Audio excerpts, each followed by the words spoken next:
Good evening dear students, how are you. हम समझते हैं कि आप लोग बहुत अच्छे होंगे। तो आज की वीडियो में हम आपको पढ़ाएंगे एरोमेटिक हाइड्रोकार्बन्स। तो एरोमेटिक हाइड्रोकार्बन्स में क्या आपके सिलेबस में है, इसका क्या है इंट्रोडक्शन अच्छे से है आपको पढ़ना। What is the aromatic hydrocarbons, इनका आईयूपीएसी नॉमेनक्लेचर पढ़ना है। उसके बाद क्या पढ़ना है, बेंजीन का किसे पढ़ना है, रिजोनेंस पढ़ना है, एरोमेटिसिटी पढ़ना है। उसके बाद क्या पढ़ना है, केमिकल प्रॉपर्टी। और उसके बाद mechanism of electrophilic substitution reaction, nitration, sulphonation, halogenation, Friedel craft alkylation, acylation, directive influence of functional group in A mono substituted benzene. उसके बाद कार्सिनोजेनिसिटी एंड टॉक्सिसिटी, ये आपको पढ़ना है, आपके सिलेबस में है क्लास 11th के। तो ये जो है नया सिलेबस है टर्म 2 का, इसमें ये पढ़ना है। तो हम आप लोगों को आज स्टार्ट करते हैं इस वीडियो में एरोमेटिक हाइड्रोकार्बन्स। तो what is the aromatic hydrocarbons, इसको आप थोड़ा ध्यान से देखिए क्या लिखा है। The term aromatic has been derived, जो टर्म जो एरोमेटिक से कहाँ से डेराइव्ड किया गया है, from the Greek word aroma. ये जो है ग्रीक वर्ड एरोमा से आया है। मीनिंग प्लीजेंट ऑर्डर, इसका मीनिंग होता है प्लीजेंट ऑर्डर।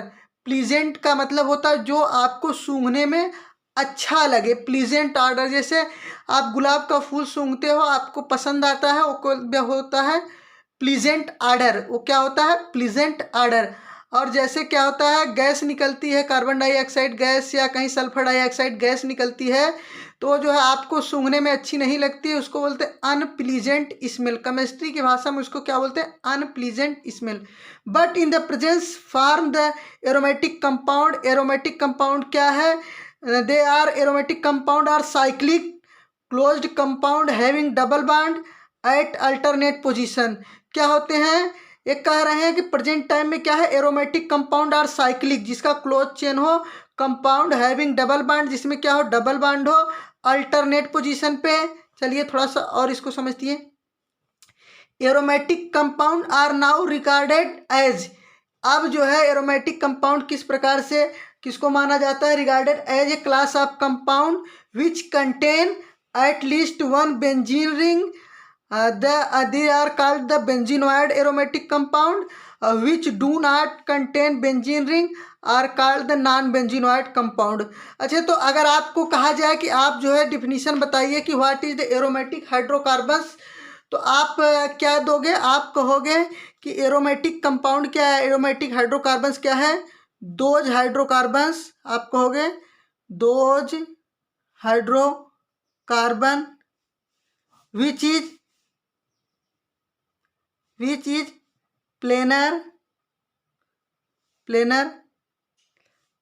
साइक्लिक, प्लेनर हो, साइक्लिक हो, और क्या हो, containing 4n+2 pi electron and electron are delocalising in cycle. ये जो है परफेक्ट डिफिनीशन है एरोमेटिक हाइड्रोकार्बन की, ये जो है एरोमेटिक हाइड्रोकार्बन की परफेक्ट डिफिनीशन है। Those hydrocarbon which is planar cyclic containing 4n+2 pi electron and electron are delocalising in cycle. ये जरूरी है कि इलेक्ट्रॉन क्या हो, साइकिल्स में डिलोकलाइज करें, और क्या हो, ये साइक्लिक कंपाउंड हो, और इनके पास 4n+2 पाई इलेक्ट्रॉन हो, समझ में आया, और ये हाइड्रोकार्बन्स हो, तब कहे जाएंगे एरोमेटिक हाइड्रोकार्बन। इस चीज़ को आप नोट करिए, वीडियो को पॉज करके आप लिख सकते हैं। ये जो है इसकी परफेक्ट डिफिनीशन है। तो जैसे ये बड़ा सा क्या है, डिस्क्रिप्शन है, और ये क्या है, परफेक्ट डिफिनीशन है इसकी। इसके बाद इसके जो एग्जाम्पल है, which do not contain the benzene ring are called the non benzenoid. इसके बाद देखिए ये बेंजीन है, ये क्या है, बेंजीन है, ये इसका एग्जाम्पल है, किसका एग्जाम्पल है, बेंजीनॉइड एरोमेटिक हाइड्रोकार्बन का। ये नेप्थलीन है, इसका नाम क्या है, नेप्थलीन। यह है बेंजीनॉइड एरोमेटिक हाइड्रोकार्बन का एग्जाम्पल है। ये एंथ्रासीन है। उसके बाद पिरिडीन, फ्यूरान, पायराल, इनके पास भी क्या है 4n+2 पाई इलेक्ट्रॉन है, लेकिन ये क्या है नॉन बेंजोनाइड कंपाउंड है। इसके बाद जो है इंट्रोडक्शन के बाद है IUPAC नॉमेनक्लेचर। IUPAC नॉमेनक्लेचर में आप ध्यान से देखिए, नाम मोनोसाइक्लिक बेंजोनॉइड एरोमेटिक हाइड्रोकार्बन का नॉमेनक्लेचर आपको पढ़ना है, बस इसी का पढ़ना है, मोनोसाइक्लिक बेंजोनॉइड एरोमेटिक हाइड्रोकार्बन का। कहोगे सर जो है नॉन बेंजोनॉइड का नहीं पढ़ना है, या आप कैसे कह रहे हैं कि बस हमको यही पढ़ना है? तो यह आप NCERT की बुक अपनी ओपन करके देखिए, उसमें यही दिया गया है, यही आपके अकॉर्डिंग टू सिलेबस बुक बनी है। तो आपको बस इसी का जो है नॉमेनक्लेचर पढ़ना है। तो आपको क्या पढ़ना है, जैसे इसका क्या है IUPAC नेम बेंजीन है, इसका IUPAC नेम बेंजीन है। और ये देखिए क्या है, ये टालुइन है, टालुइन का IUPAC नेम होता है मेथिल बेंजीन। टालुइन है, एक मेथिल ग्रुप लगा है बेंजीन पर, तो बोल देंगे मेथिल बेंजीन। और उसके बाद जो है अगर 2 CH3 लगा है, इसको कॉमन नेम होता है आर्थोजाइलिन, कॉमन नेम होता है आर्थोजाइलिन। और IUPAC नेम होगा 1,2-डाईमेथिल बेंजीन। कॉमन नेम क्या होगा 1,2-डाईमेथिल बेंजीन।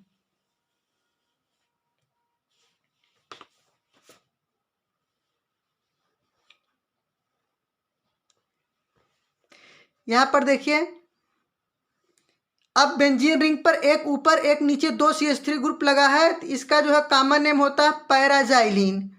और इनका जो है IUPAC नेम होगा 1,4-डाईमेथिल बेंजीन। क्या 1,4-डाईमेथिल बेंजीन। उसके बाद देखिए जो ठीक इसी प्रकार है, देखिए 3 मेथिल ग्रुप लगे हुए हैं बेंजीन रिंग पर, तो 1, 1, 2, 3 पोजीशन पे कुछ नहीं है, 4 पे क्या है, 4 पे है क्या मेथिल, 1, 2, 4 ट्राईमेथिल बेंजीन। एक क्या है 1, 2, 4 ट्राईमेथिल बेंजीन। इस प्रकार से इनका नॉमेनक्लेचर करते हैं। और इन पर कोई सब्स्टिट्यूएंट क्लोरोफ्लोरो लगा है, तो आप जो है नंबरिंग जो है सब्स्टिट्यूएंट से स्टार्ट करेंगे, और जस्ट इनका जो है पोजीशन से आप इनका नाम लिख देंगे IUPAC नेम, लास्ट में आप बेंजीन लगाएंगे। और अगर जो है फंक्शनल ग्रुप आ गया तो बेंजीन रह ही नहीं जाएगा, वो क्या हो जाएगा, एक जो है स्पेशल कंपाउंड हो जाएगा। तो आप लोग जो है बस इसी के अकॉर्डिंग आप नॉमेनक्लेचर। यहाँ पर जो आपका रिजोनेटिंग स्ट्रक्चर आप बेंजीन है, देखिए यहाँ पर केकुले स्ट्रक्चर बनाया गया है, केकुले स्ट्रक्चर आप बेंजीन। ध्यान से देखिए ये क्या है, केकुले स्ट्रक्चर आप बेंजीन। तो ये देखिए केकुले स्ट्रक्चर, इसी जो आप बार बार स्ट्रक्चर्स को देखते हैं यही होता है केकुले स्ट्रक्चर्स। और देखिए एक बार डबल बाड यहाँ, यहाँ सिंगल बाड, यहाँ डबल बाड, यहाँ डबल बाड। और उसके बाद क्या है यहाँ पर जो है, यहाँ जहाँ इसमें सिंगल था वहाँ इस दूसरे वाले स्ट्रक्चर में डबल हो गया, जहाँ पहले वाले स्ट्रक्चर में डबल था वहाँ दूसरे वाले स्ट्रक्चर में सिंगल हो गया। इसके केकुले स्ट्रक्चर के 2 रिजोनेटिंग स्ट्रक्चर है, इन्हीं का होता है रिजोनेंस हाइब्रिड स्ट्रक्चर। और इसी का जो फार्म होता है नेक्स्ट फार्म, जिसको हम आप लोग बना देते हैं, बेंजीन रिंग बनाते हैं और एक गोला बना देते हैं। उसके बाद ये इसका होता है एक स्ट्रक्चर और होता है जिसको बोलते हैं देवर स्ट्रक्चर ऑफ बेंजीन। क्या बोलते हैं, देवर स्ट्रक्चर ऑफ बेंजीन। तो ये देखिए जस्ट इससे कुछ थोड़ा सा अलग है, लेकिन इसको ज़्यादा पढ़ा लिखा नहीं जाता है, ये होता है बस आप लोग समझ लीजिए। इसके जो है 3 रिजोनेटिंग स्ट्रक्चर होते हैं, 1, 2, 3। एक बार यहाँ से जो है बीच से गया है, एक बार यहाँ से बॉन्डिंग है। तो ये ज़्यादा जो है फेमस नहीं है, लेकिन इसके 3 स्ट्रक्चर है। आप केकुले से काम चला सकते हैं, बस इसको जानते रहिए कि यह भी होता है रिजोनेटिंग स्ट्रक्चर ऑफ बेंजीन।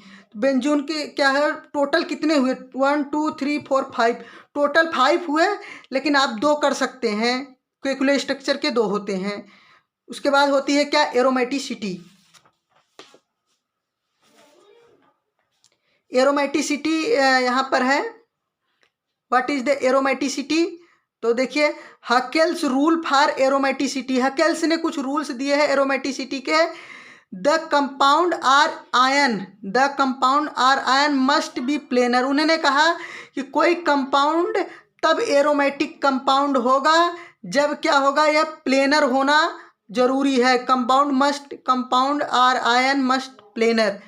उसके बाद दूसरा क्या रूल है, it must have cyclic clouds of delocalization of pi electron in the ring. इनके पास एक साइक्लिक ये होना चाहिए, प्लेनर होना चाहिए। उसके बाद ये कह रहे हैं साइक्लिक कंपाउंड हो, उनके पास पाई इलेक्ट्रॉन हो, पाई इलेक्ट्रॉन रिंग में क्या करें, डिलोकलाइज करें, घूमें। और उसके बाद तीसरी कंडीशन इनकी क्या है, the molecule or ion must contain, क्या कंटेन करते हैं, 4n+2 pi electron in the ring, और रिंग में क्या कितने पाई इलेक्ट्रॉन हो, 4n+2 पाई इलेक्ट्रॉन हो। उसके बाद क्या है, where n is the integer, जहाँ n बराबर 0, 1, 2 हो। तो n क्या है यहाँ पर, n का मतलब होता है नंबर ऑफ रिंग, n का मतलब क्या होता है, नंबर ऑफ रिंग। तो जैसे यहाँ पर आपके सामने है बेंजीन, बेंजीन में कितने पाई इलेक्ट्रॉन्स हैं, देखिए 3 पाई बांड है, 1 2 3, 3 पाई बांड है तो कितने पाई इलेक्ट्रॉन होंगे, 6 पाई इलेक्ट्रॉन। क्या 4n+ पाई रूल को ये एक्सेप्ट फॉलो करता है, हाँ देखिए 4n+2 में n बराबर जब 1 रखेंगे तो क्या आएगा, 6 आएगा।